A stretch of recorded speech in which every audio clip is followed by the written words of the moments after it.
The best medicine against cholesterol and high blood pressure. This is a traditional Amish remedy for treating various ailments and boosting the immune system. Its effects are especially beneficial for the treatment of high blood pressure and high cholesterol. We present you the recipe of this powerful remedy. Required ingredients: 1 teaspoon of lemon juice, 1 garlic clove grated. 1 teaspoon of apple cider vinegar, 1 piece of ginger grated. 1 teaspoon of organic honey. Instructions: mix all of these ingredients and refrigerate the obtained mixture for 5 days. How to use: after this period, consume the mixture before breakfast and dinner.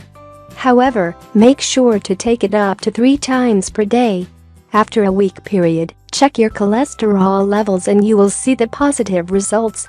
You will also notice your blood pressure is normalized.